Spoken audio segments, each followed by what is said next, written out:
ยันกันเขาบ่หึงหันนานเยาเธอไม่สมน้องแต่ใจพี่สมใครหาถึงวัดเมืองไกล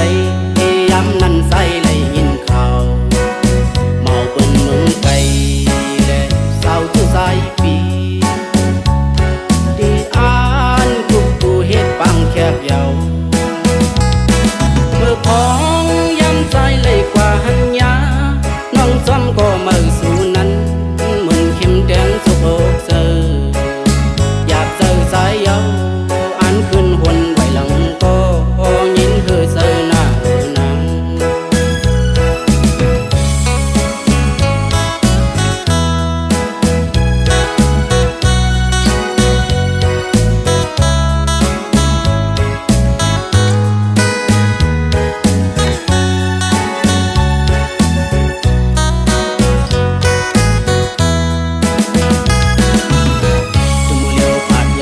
เขาบ่